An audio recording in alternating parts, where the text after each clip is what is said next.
سيدنا وكنبغي نقول له الله ينوض لنا بالصحه والسلامه ان شاء الله. والحمد لله في الابتدائيه ما قبلتش داك الحكم، وكان قاصح عليا شويه حيت بحكم 2 ضربات غادي ياخذ شهرين، وحسيت بديك الساعه تظلمت وتحقرت بزاف. ومازال عندي الحمد لله مازال عندي ثقه كبيره في القضاء، وتنتمنى من محكمه قنيطره السيناف تاخذ لي حقي من هذا السيد، حيت حقا انا ما حطاش عليه الباطل، وما عمري حطيت على الباطل على شي واحد باش غنجي هو نحط عليه الباطل. هذاك السيد تعدى عليا، وغنبقى نتبع القضاء وغنبقى نتبع القانون، والحمد لله العداله فوق كل شيء، وما كاينش شي واحد غيلعب بالمخزن. اش غنقول لكم، مازال ثقه في القضاء، والقضاء فوق كل شيء. خديجه، اللي حكم علينا القضاء غنقبلوها بجوج، يا انا يا هو. كان هذاك الحكم حقا ضرني في خاطري، وعندي امل في السيناف، وان شاء الله تنتمنى للسيناف حتى هما ياخذوا لي حقي ان شاء الله. خديجه، اختي بعد الضجه الاعلاميه انا اللي عندي بعد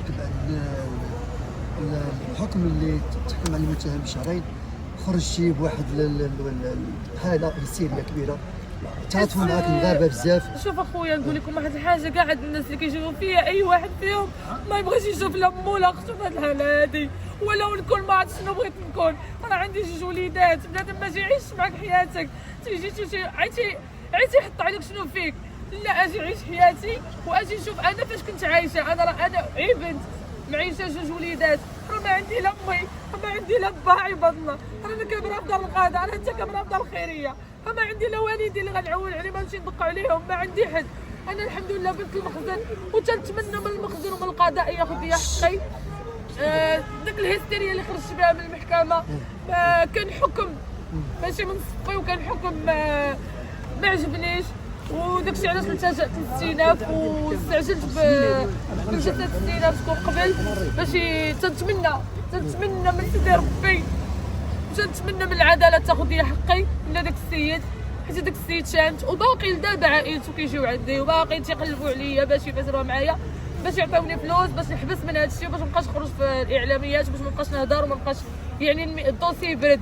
ولكن انا لا، انا راه كنت كنطمع في ناس كبار منه. انا واحد الانسانه اللي عي درويشه، خدامه على 2 وليدات يتامى وباواتهم سامحين فيهم.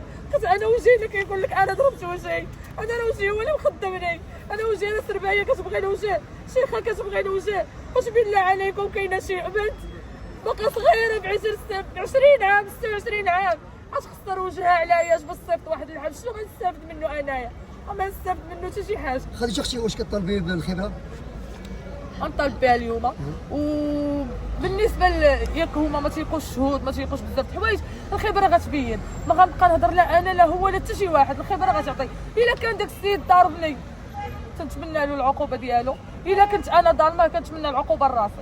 انا تنقولها وتنعاودها، الا كنت ظالمه تنتمنى العقوبه لراسي. عندكم ثقه كبيره في العداله اليوم؟ عندي ثقه كبيره في العداله، والثقه في العداله، والحمد لله بلادنا بلاد الحق والقانون، وبلاد المخزن. فيما درتي كتلقى المخزن، فيما درتي كتلقى الحمايه، ما عندكش مناش تخاف.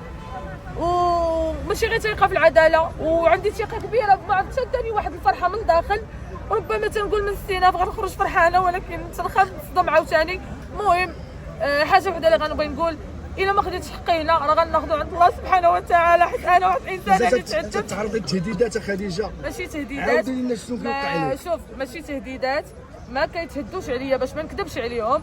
كيجيو عندي ناس كيبغيو يديوني يديروا لي التجميل ويوقفوا معايا ويعطيوني شي بركه الفلوس باش نحبس من هذا الشيء هذا ونسدوا هذا الملف هذا. ولكن انا ما غاديش نسامح، حيت هذاك السيد كيف ما دار ليا ودفع فلوس وغيخرج غيعاود يدير لهادي ولهادي ولهادي ولهادي ولهادي ولهادي، يعني اللي كيتعنى فلوسه قادر يدير اي حاجه. انا هذا السيد كنتابعو قانونيا، واللي شوف اللي حكم علينا القضاء حنا قابلينه، القضاء كيفصل وحنا غنخيطوا. شفنا في 10 ايام مالي باش تحكم على المتهم. اليوم السيناف شفنا اسرع ملف ربما في المستوى الملفات اللي وقعت الان في المغرب. بالنسبه لك انت علاش سرع هذا الملف اليوم؟ كنبغي نشكر الناس اللي وقفوا معايا في هذا الملف هذا، وكنبغي نشكر منهم اسد المحاكم اللي هو استاذ زهراش، وولده استاذ محسن، وكاع الناس اللي واقفين معايا من داخل المغرب وخارج المغرب. وكنبغي نشكر السي عبد النبوي، وتنبغي نشكر بزاف الناس اللي وقفوا في هذا الملف هذا وطلعوا هبطوا باش يستعجلوا بالاستئناف ديالو، باش هذا السيد هذا ناخذ منه حقي. وكنتمنى من الله ومن هاد الناس كاملين اللي واقفين معايا ادعيو معايا ناخذ حقي من هاد السيد. قسما بآية الرحمن ما ظلمناه، وحق من بعث محمد ما حط يزعلوا الباطل. واش بالله عليكم كاينه شي وحده حلوجه؟ شي انا لو كنت نضرب راه ما نضربش هكا، راه غنضرب هكا، غنضرب كرشي، غنضرب عطا الله فين غنضرب باش نضحى عليه. ولكن هو راه غزا ليا القراعي تبقيت تابعاهم، راه سناني تغزوا ليا مع القراعي حتى شي واحد فيهم ما حس بهذيك الحاله، كلهم تيدافعوا عليه وكلهم حقا انا واقفين معايا الناس، ولكن عائلته ووالديه خوته تيدافعوا عليه، واخا هكاك هو ظالم وتيدافعوا عليه. كنقسم لكم بآية الرحمن ما كاين ما احسن من العداله الالهيه. شي عند الله سبحانه وتعالى غادي نتخلص منه شبر بشبر، غناخذ منه حقي شبر بشبر. الاصدقاء ديالك كيقولوا انك حتى النعاس بقيتي شاف الحسين. حتى النعاس عندي فيديوهات اخويا، كل نهار تندير فيديو مع 4 الصباح تيطلع عليا النعاس تنبدا نبكي تنبدا نسد فمي باش صاحبتي اللي ساكنه معاها ما تسمعنيش، باش غنبقى نبكي للسير ما بقيتش النعاس تيطير مني النعاس فيا الخلعه. يقدر واحد يكون خديجه هذا الشيء اللي ما كتنعسيش ولا مشيتي عند الدكتور نفساني؟ طبيبه نفسانيه كانت دايره معايا البارح الاربع في كازا على حساب واحد الجمعيه ديال الاستاذه بشرى، كنبغي نوجه لها تحيه كبيره. وملي قلت لها عندي السينه في الخميس ان شاء الله قالت لي الجمعه تجي لعندي غنتبع معاها، حيت هي كانت دايره معايا غتبع معايا غير في التليفون. ولكن الحصه الاولى اللي بديت كنهضر معاها وبديت تنبكي وداكشي قالت لي ما نقدرش ندوز معاك حصه خاصك تجي عندي شخصيا. اش بغيتي وليداتك كيولوا عايشين معاك مع الضربه مع كذا؟ خويا واش نقول الصراحه ولادي دابا 15 يوم ما شفتهمش. الحاله الماديه ما عنديش باش نمشي عندهم، والنفسيه ما عنديش، انا الخاطر ما لا قياس راسي، الخاطر ما لا قياس راسي. هي صاحبتي ساكنه معايا نهار السبت العيد خديتي وليدك شي حاجه الحيمات تفرحيهم حويجات عاودي لينا فتحي قلبك للمغاربه اختي. شوف والله ما بقيتش باغا شي حاجه، باغا واش يرجع ليا باش نخدم على ولادي، ما مولفاش نطلب مولفاش نجيبها بعرف كتافي. انا باغا نمشي نخدم على وليداتي، باغا عاوتاني نصلح ونمشي نخدم على ولادي. هاد الناس كاملين اكثريه ديالهم تيعرفوني حقيقه تيعرفوني شخصيا، اما وحده ما معديه درويشه حسي ماشي ديالي مشي عليا ما ردكش خدامه على راسي. ولكن النهار اللي تعدى عليا دعيت الله ياخذ يرفع. تبدلات حياتك حسبي الله ونعم الوكيل فيه. ما بقاتش عندي الحياه. كيفاش؟ حياتي ما بقاتش. انا راهي تنتمخرجه للفقراء المجتمع. صاحبتي غير دايره فيا غير خير، ها هي دابا تجي تقولها. مشاو الجيران البارتمان اللي ساكنه فيه، مشاو الجيران رفعوا على شكايه باش هي تخرجني انا. علاش؟ قال لهم ما تدخلش عندنا، مضروبه حيت ديك الدار فيها غير الناس الهاي وفيها الوليدات الصغار، قال لهم مابقاش تجي عندنا. حتى للدرجه داروا بيا شكايه داروها بها مسكينه باش انا انسانيه في قلوب المغاربه. وانا حقا الكاريه كراهيه الاكل بالا وفرشوا لي الناس وعاونوني. مابقاش تقدر تقعد هي فيها. مابقاش نقدر نجلس بوحدي. خديجه اش بغيتي تقولي في كواماجي وفاعل الخير؟ واش وقفوا معاك ولا خير ولا؟ شوف انا ما غادي نقول لك حتى شي كلمه، انا نقول الكلمه الوحيده جميع الناس واحد بواحد منهم كوامانجي، منهم فاعل خير، منهم سيموني بالا، منهم سي مزيت، منهم خويا تحفه، منهم خويا الجوكر بانك، منهم ياسين القنيطري، منهم سيمو خويا اللي جا من طاليان على ودي، منهم اسد الهرم ديال المحاكم اللي هو استاذ زهراش. كنبغي نوجه ليه تحيه كبيره، وكنبغي نوجه تحيه للابن ديالو الاستاذ محسن وكاع الناس اللي مضامنين معايا.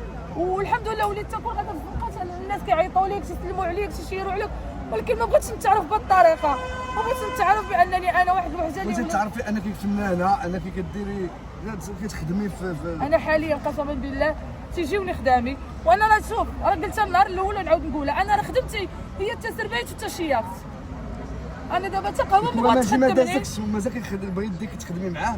حاليا كاينين الخدمات مور العيد وكاينين الخدمات بزاف، هما اللي العرس كيطالبوا بيا انا نجي، ولكن كيقولوا له ديك البنت جيبها. ولكن بالنسبه للحاله النفسيه ديالي مازال ما مقاداش. وملي تنجي نشوف عاوتاني من واحد الناحيه تنشوف ولادي ما عندهمش منين يعيشوا، حيت هذيك هي خدمتي منك تنعيش ولادي.